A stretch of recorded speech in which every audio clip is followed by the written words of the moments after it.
we start with Pierce Doherty. Pierce. Good morning, Vincent. Against the Fáilte Roadsa, against the Foreign and Chogger Hunnell. 4 years ago, the government promised us a democratic revolution, and probably no more was that needed than here in Donegal, a county that never had the Celtic Tiger visited, and we've seen from the graphs the levels of deprivation. It had the highest level of deprivation, the least disposable income in the state, and the highest levels of unemployment. But what we got in the last 4 years have been more of the same: more austerity, more broken promises, and more cronyism. During that time, I and my party have stood against what the government have done, whether it was cuts to public services, in education and health and in other areas, whether it was picking the pockets of ordinary people through increased taxes like water charges or the household charge, or whether it was the increase in the VAT rate.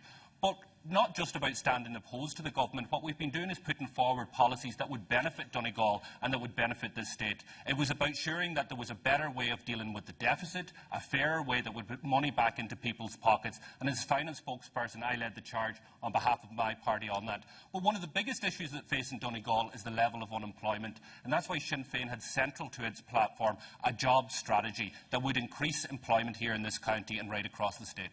Okay, Chairman. I was privileged to be elected by the people of Donegal North East in 2011 to represent them in the Dáil. When I took my seat, I looked across at the biggest majority in the history of this state.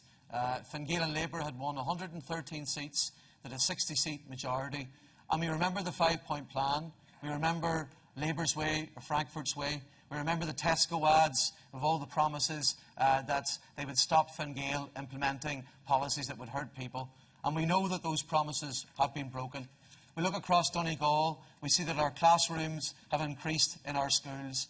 We see in our health service that our hospital, Letterkenny General Hospital, has had budget cuts that leave it, per number of patients going through it every year, the lowest allocation of budget in the entire state, the lowest allocation of medical staff in the entire state. That's what we've been faced with in terms of health. In our county council, we have gone from having 1,400 staff to less than 1,000. The capital budget invested in this county through the council went from 20 million down to hundreds of thousands. Yet you are paying property taxes and you're being asked to pay water charges too for less services. The people of Donegal are entrepreneurial, they're hard-working, they're passionate, they've got community leaders over this county. All we ask is our fair share. All we ask is that the government in Dublin meet us halfway. Donegal to be the most deprived constituency in the country, do you think? I think it's a number of factors. Obviously, it's historically, people will tell you that Donegal was the forgotten county. We know that you didn't travel up here by train today because there's no train links to Donegal. We're one of the 3 counties in the island of Ireland that doesn't have a train service, one of 5 indeed, and they're in Ulster. So there's serious infrastructural deficiencies here in Donegal. Where obviously partition has had a major impact in terms of Donegal, that we were up there and forgotten about. I believe that we haven't had the proper representation in the past, and there's been a large history of immigration in relation from Donegal, particularly to Scotland and other areas as well. Donegal would have been thriving, particularly its coastal communities, in times gone past through the fishing industry, but EU rules and our EU participation has basically killed off many coastal communities right across Donegal because of, in my view, the bad negotiation strategies from successive governments. But that's where we are. I think that there's ways to challenge that. I think there's a lot of positives. I think there's things that can be done to bring Donegal up to scratch.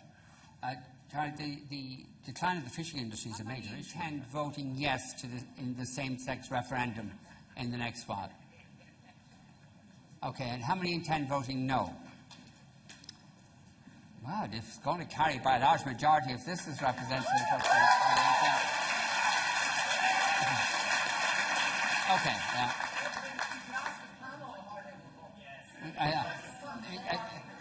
I think they're all going to vote yes.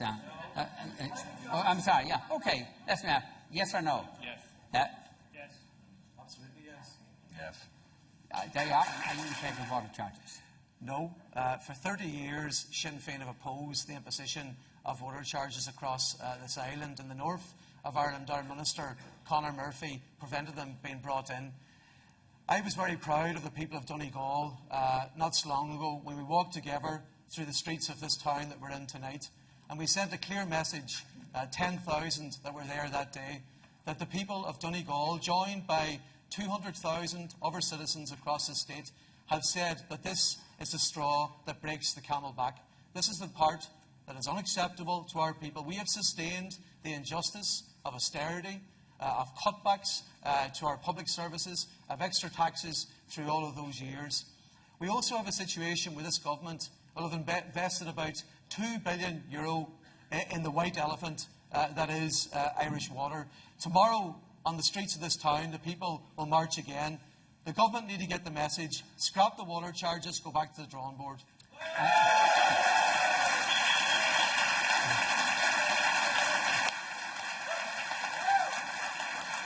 You acknowledge that there is a case for water charges insofar as it will encourage people to conserve water, which is a valuable resource. Do you think that you acknowledge that that is a factor in the decision on water charges? Well, the reality is that the people have paid for water charges all of these years. Yes, but do you think that it's a good idea to have a disincentive to people to waste water?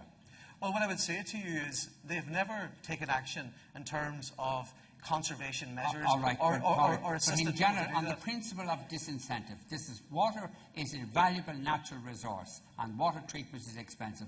Isn't it a good idea to have an incentive to people to conserve water and a disincentive to waste water? I believe that we can achieve water conservation without imposing more taxes on our people.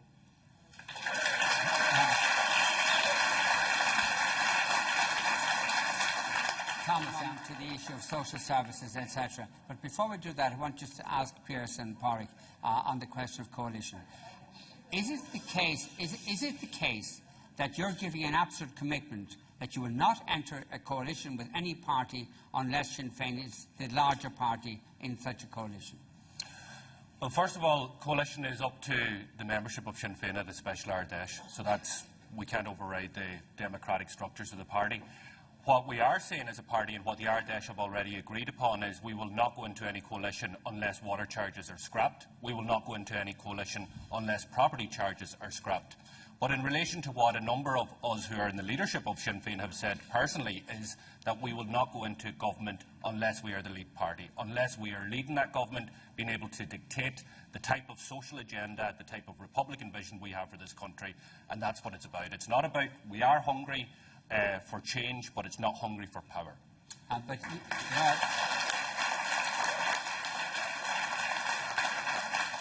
understand that you can't speak in anticipation of what Sinn Féin or Ardèche might decide, but you can tell us about your own position. Would you accept a ministerial position in a government in which Sinn Féin was a minority partner? No. My position is, and it's been articulated by a number of people in the leadership of Sinn Féin, is that we want to lead the next government. Okay. Now, whether that happens or not is up to the people out there. Okay. Whether we're in any position to form a government is up to the people. But what we want is to lead the next government. I would like to see a government of the left. I would like to see a government in this country without Fine Gael or Labour. But that's up to the people. That's up to the people to challenge themselves. You moved very, very quickly on from a brief no and then to talk about other issues. I go back to my question. Are you saying categorically that under no circumstances, that you yourself would participate as a minister in the government where Sinn Féin was a minority partner in the government? Yeah, my position is that we should not go into government unless we are the larger party, and I will argue that. That's not my question. When I asked you that question a little while ago, you said no and then moved on quickly. So now you're saying, you're not even saying no and moving on quickly. No, I'm saying no. I haven't said no. I've answered the question. You've acknowledged that I've said no and answered the question very shortly and succinctly, but you want to come back and ask me it again? Just be clear, in case we're a bit confused by the rapidity with which you moved on. Are you saying categorically that under no circumstances will Pearse Doherty be a member of a government that, unless Sinn Féin is the majority party? In the next election, the position that I have, and the position that we will be putting to the party, is that we want to lead the next government, and I will not support Sinn Féin. I didn't ask you about supporting. Yeah. I asked you about your own participation. Well, will you yourself participate in a government where Sinn Féin is a minority party? Well, no.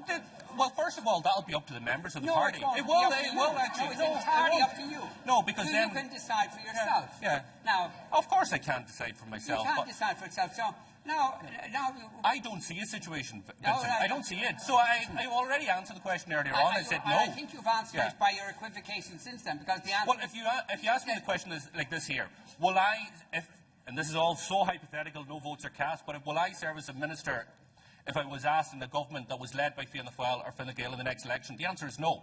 I've already told you that earlier on. I'm telling you that now. If you want something else, you can ask me again. Can I ask you the same question? That whereas you can't speak for anticipation of what the Sinn Féin or Daesh would decide, you can't speak for yourself. And you're saying, I'm asking you, would you accept a ministerial position in a government in which Sinn Féin was the minority partner? You're asking me? Yes. Okay, because I wanted to come in a few moments ago. Vincent, I've watched your show for quite a while now, and you've been talking about Fine Gael and Sinn Féin and so on. And that's fair enough. You have to speculate. Let me be very clear. This state has been failed by the fact that, for the history of this state, one of the Conservative parties, Fianna Fáil or Fine Gael, have dominated government and have failed our people. Sinn Féin will not participate in government. I will not participate in government in a Fianna Fáil or Fine Gael-led government. It's up to the Irish people to decide who they elect, but Sinn Féin will not be the dog, will not be the PDs, will not be the Green Party, will not be the Labour Party. We will seek a strong mandate for the first time, like we've seen in Greece, to give people hope. The first time a strong, left, progressive party can lead government. That's the mandate we seek. Okay.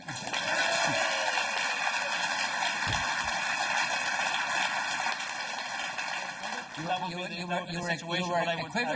were critical of the equivocation of peers. I was.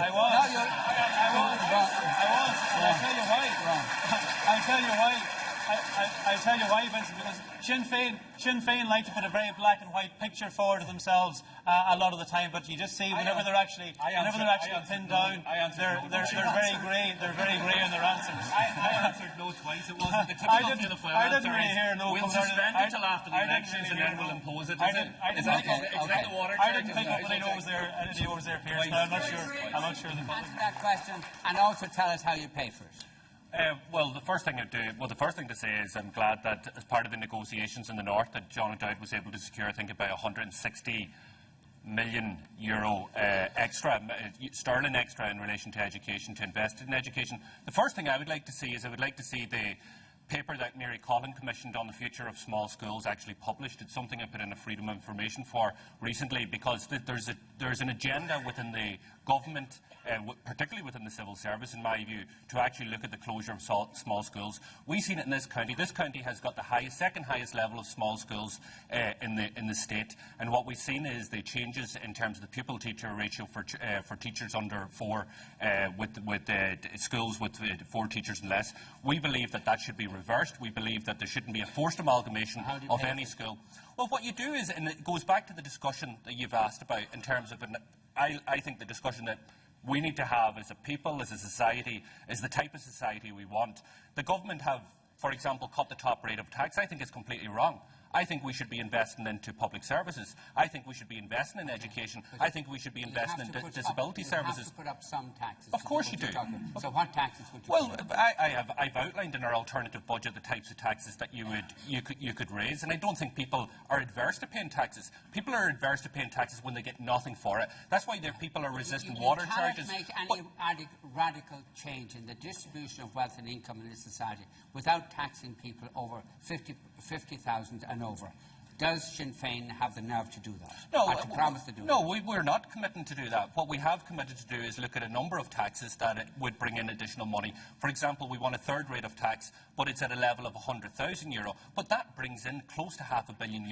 That is the type of money that we need so that we can put it into disability services, into our education and into our health service. We want to see other taxes, such as taxes on gambling, capital gains tax increased and so on. But there are other ways where we can make savings. The question was put by Ian McGarry Garvey, who, has anybody ever proposed a cut? Sinn Féin, the first piece of legislation, I drafted it when we came into after the general election, was to actually cut TD salaries, cut ministerial salaries, cut office holder salaries. It doesn't bring in a huge amount of money, but €4 million is a lot for a lot of groups out here.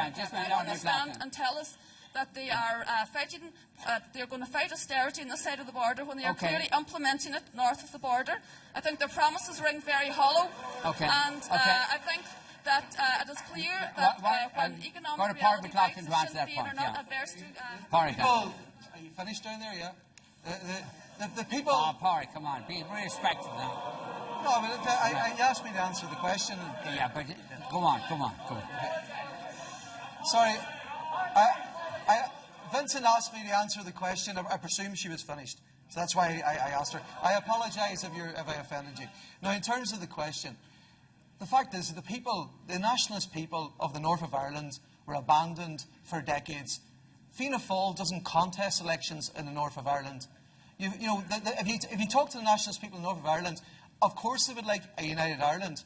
But the fact is that Sinn Féin has fought as hard as we could against the Tory cuts, against the fact that we still have the occupation of our island. If we had our way, that wouldn't be the case.